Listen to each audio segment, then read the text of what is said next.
This 15-year-old special needs patient was referred to me for 3 teeth, root canal therapy of 3 teeth. Number 30 that you see here, and number 19 and number 20 that I will show you shortly.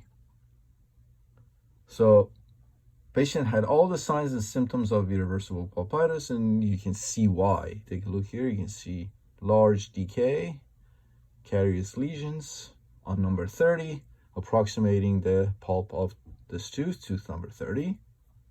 And here you can see tooth number 19. You can see large carious lesion approximating the pulp of the tooth. And look at tooth number 20. Again, you can see decay here, approximating the pulp of tooth number 20. This patient, as you can see, has decay pretty much on every tooth. As I said, he's special needs, so he can't floss and brush for himself, so he needs to be brushed. He needs to be flossed and brushed. Already spoke with mom about all of this. Patient's general dentist has spoken with mom about this, and mom is well aware that she needs to do a better job with home care. All right, so let's go ahead and put the rubber dam on tooth number 30 and get started. Rubber dam goes on and we do kind of sectional. So here we are flossing the rubber dam between number 28 and 29. So we have a better access to tooth number 30.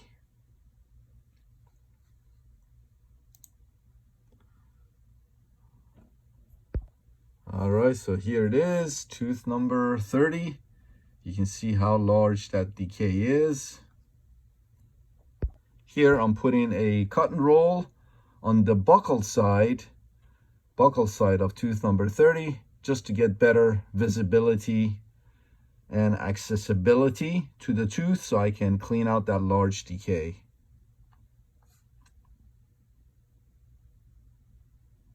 And here I go in with my diamond burr.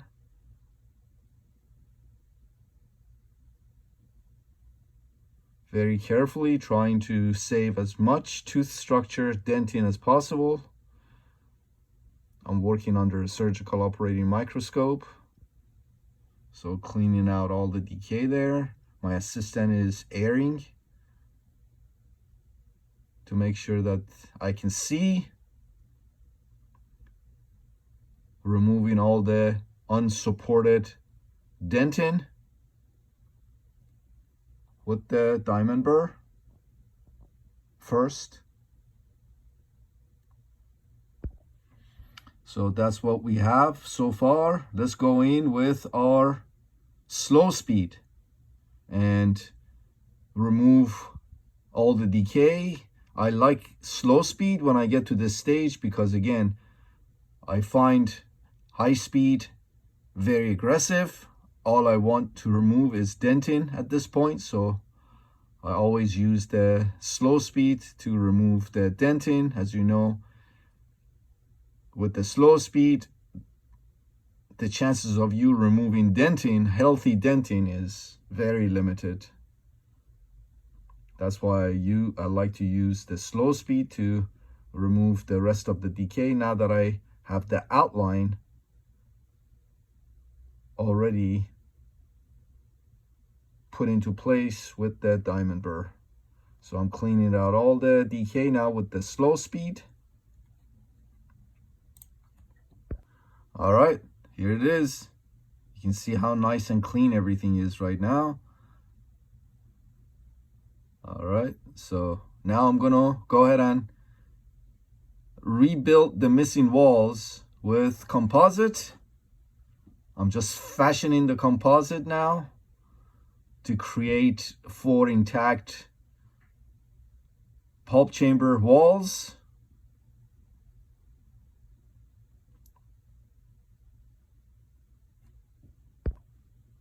I'm using the bonding agent right now to fashion the composite. I don't like to use the flowable composite here because it just gets all over the place. The flowable composite is very difficult sometimes to fashion. Light curing now,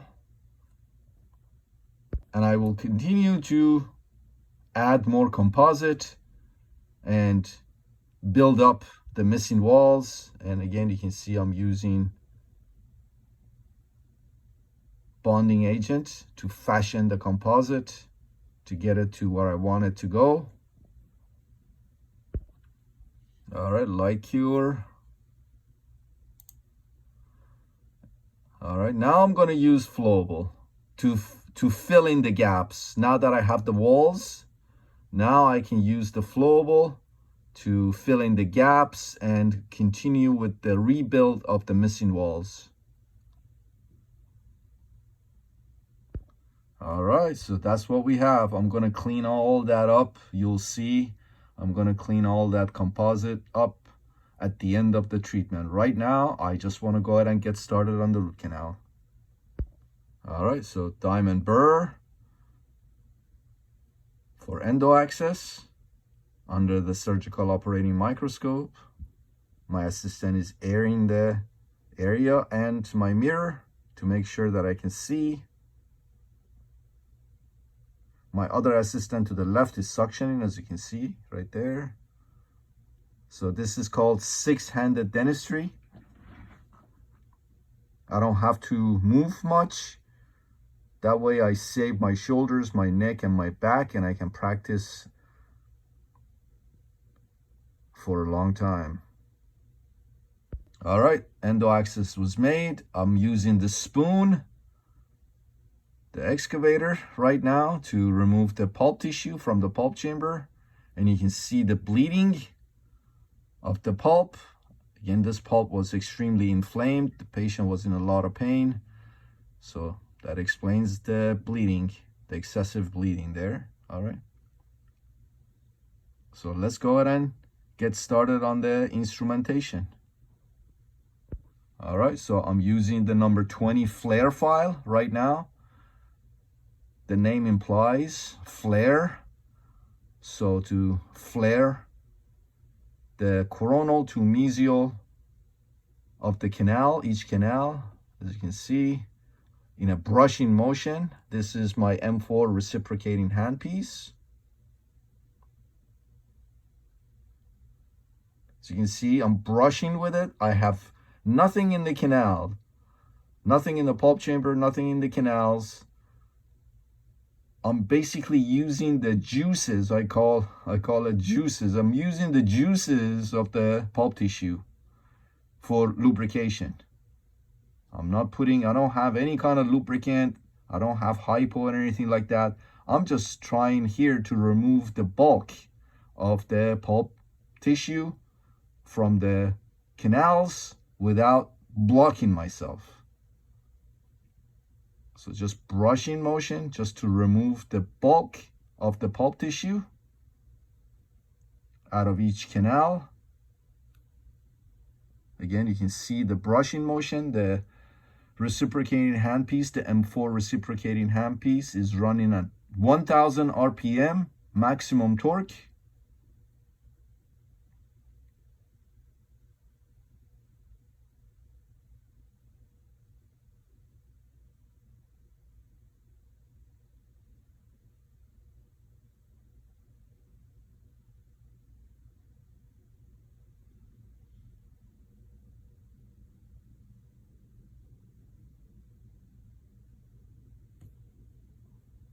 All right, now I'm starting to irrigate with 6% hypo.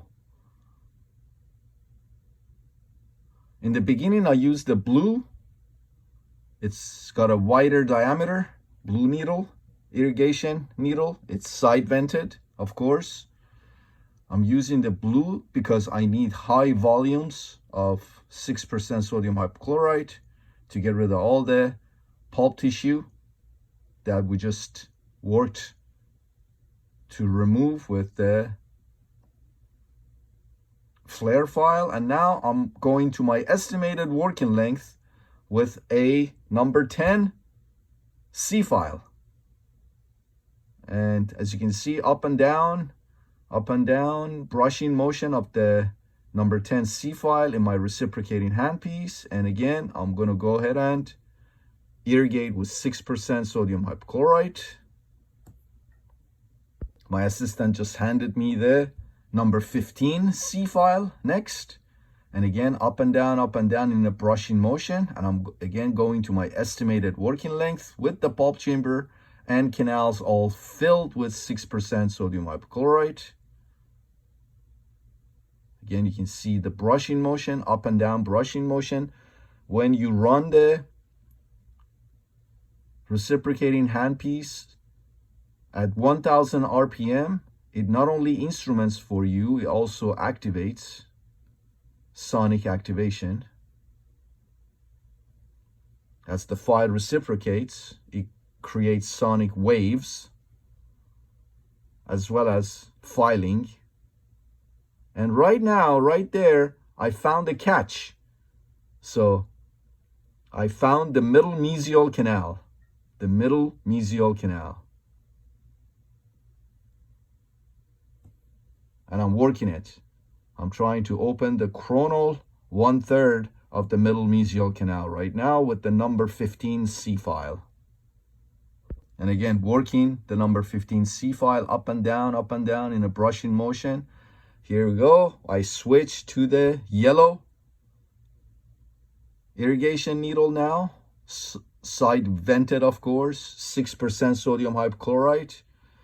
Pay attention to how I use the 6% sodium hypochlorite. I don't let the needle bind to canal walls. Needle is constantly moving up and down.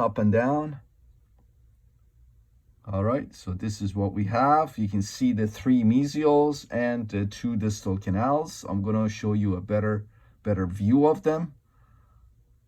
All right, let's go in with number 10 and work the middle mesial now, the middle mesial canal. And while we're at it, let's just go ahead and recapitulate the other canals with the number 10 C files.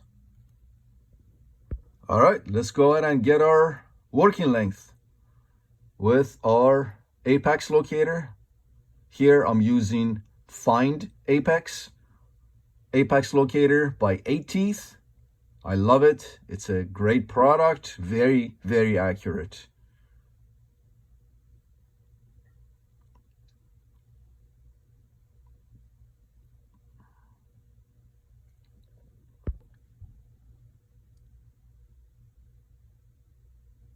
I found the working length of the mesiobuccal. Now I'm going after the mesiolingual canal.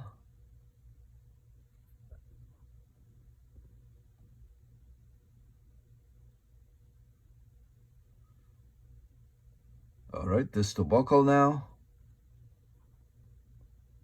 All right, we found all the working lengths, and let's go ahead and irrigate again with 6% sodium hypochlorite.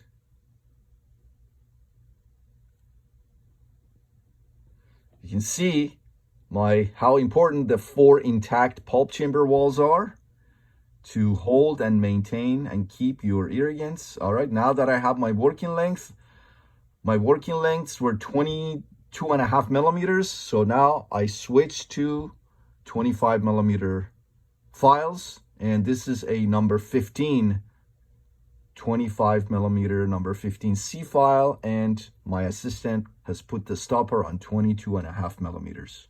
That was our working length. Again, you can see I'm brushing as the M4 handpiece reciprocates. I'm brushing with it. It's running at 1000 RPM maximum torque, brushing up and down, activating the 6% sodium hypochlorite, as well as instrumenting with these files.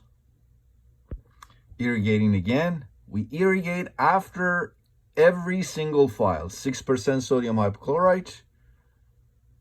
And my assistant always makes sure that around the tooth is always nice and dry. All right, I'm gonna go in and flare a little bit more with the number 20 flare file here, number 20 flare file. The tip is 20 and the taper is 5%. And again, you can see I'm brushing with it. Irrigating again with 6% sodium hypochlorite, getting rid of all the debris generated and pulp tissue, remnants of pulp tissue if present, and of course 6% sodium hypochlorite has dissolving ability, so it dissolves pulp tissue. It's a great chemical. There you go. I am in the middle mesial canal right now with number 10 C file, and I'm going to working length with it. Again, irrigation with 6% sodium hypochlorite. As you can see, we're constantly irrigating with 6%. All right, here we go. This is my eFlex S file by 8 Teeth. The series of files called eFlex S by 8 Teeth. I don't like to use the S1, and I skip to the S2. And as you can see, I'm brushing with it up and down, brushing motion. You saw how much dentin was in the flutes of the file. So I had my assistant with a 2x2 soaked with isopropyl alcohol, 70%, wipe the file clean, get rid of all the dentin, debris gathered in the flutes, and then go back in with the S2 and just brush with it. Go to working length, brush, brush, brush, brush with it. S1 and S2 are designed for the brushing motion of the file. You brush with them. All right. So now I'm in the mesiolingual canal, and again brushing, middle mesial canal, brushing with the file. The file is running at 350 RPM. Again, irrigate with 6% sodium hypochlorite.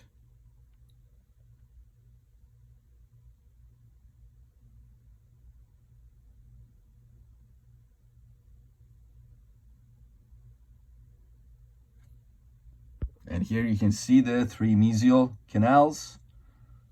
All right. All right, I'm putting the S2 in the middle mesial canal now. And again, brushing with it, brushing the canal walls with it, away from the furcation, away from the danger zone. And again, irrigation with 6% hypo. All right, I'm gonna dry the canals. This is my microsuction. Drying the canals. You can see the 3 mesials, and you can see the 2 distal canals here. Take a look. The distal canals join, as you can see. All right, very nice. Look at the three mesial canals, and perfect right there. All right. All right, so now I'm going to put in my gutta percha cones. I'm going to custom make the gutta percha cones, master gutta percha cones, make my own, fashion them.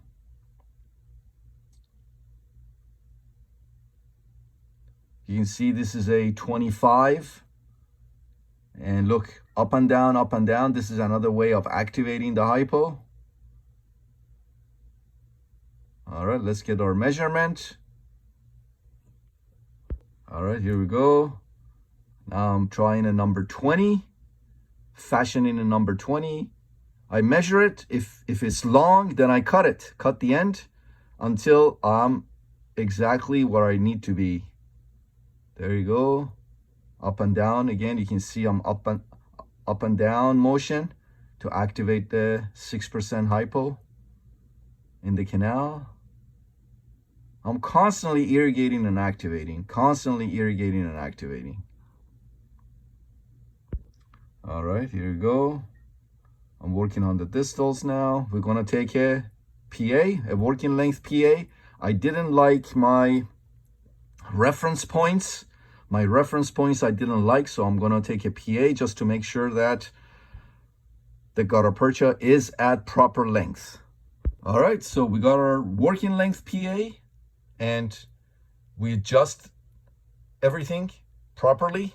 So now I know that my gutta percha sits at proper working length. I'm using the microsuction to get rid of the hypo in the canal. I'm gonna fix that. That's what I told my assistant. There's an area I need to work on a little bit more on the distal. But you can see the 3 mesial canals. Here, I'm gonna use sterile paper points to dry the canals further. Sterile paper points. Everything is sterile. You can see there's a little bit of bleeding from the mesiolingual canal.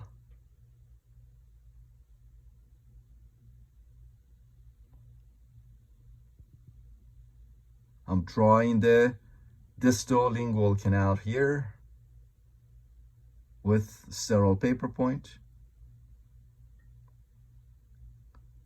All right, let's go ahead and put the paper point in the mesiolingual again. Again, you can see slight bleeding at the tip. That tells me that the paper point is going beyond the working length.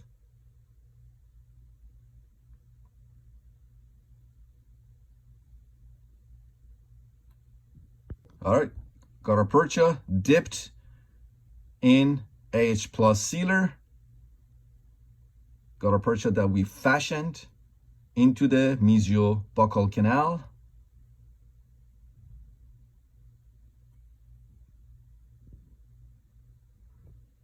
All right. And into the mesiolingual canal. There you go. The middle mesial canal and the mesiobuccal canal joined apically. So what I'm going to do is I'm going to fill the middle mesial canal last, and I'm going to use my gun to do so. Right now I'm using the System B to cut off the coronal part of the gutta percha cones, master gutta percha cones, and I'm using my number 2 Buchanan pluggers to condense the gutta percha apically.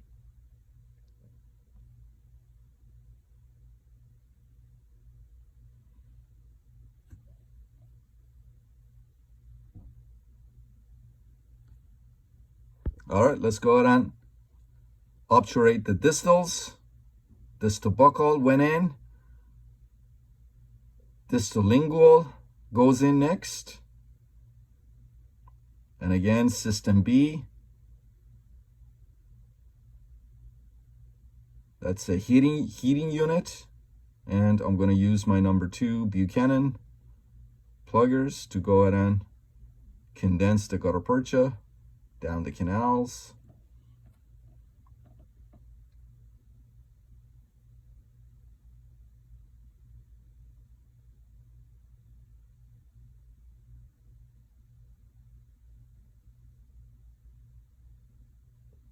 All right, so here we go with the gun, the tip of the gutta percha gun into the middle mesial canal, and I'm injecting molten gutta percha, thermoplasticized gutta percha into the middle mesial canal.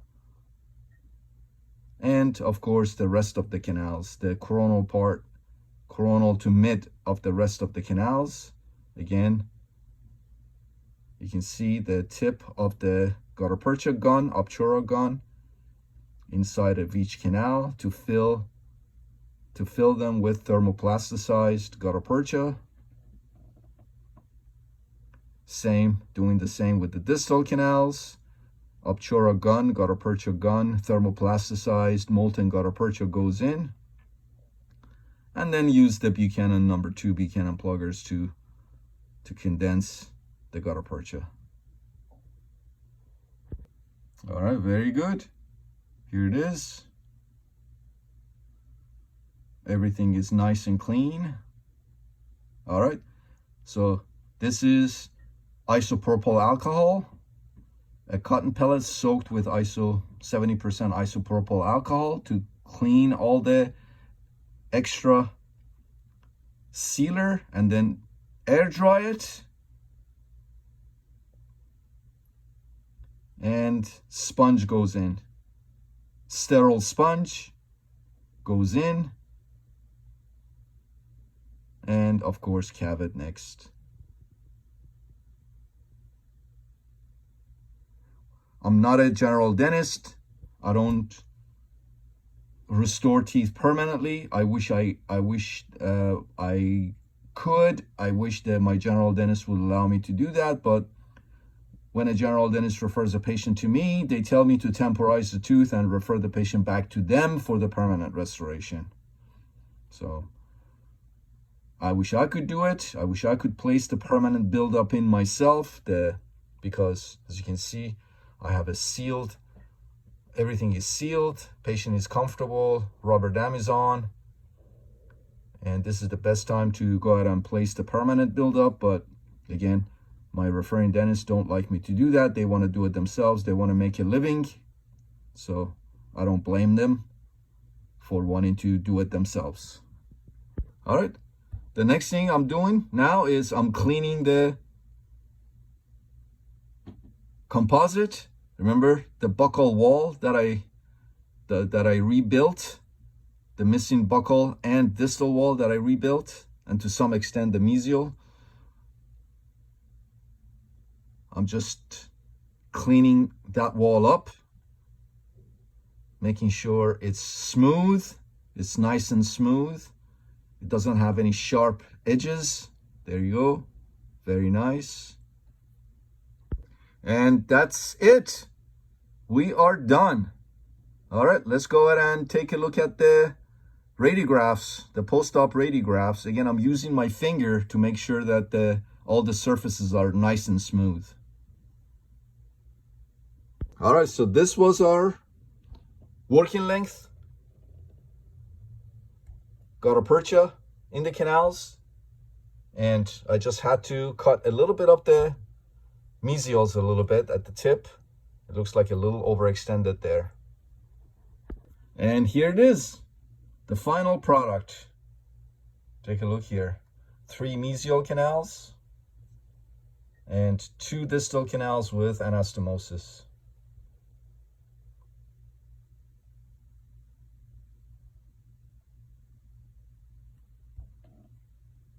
All right, so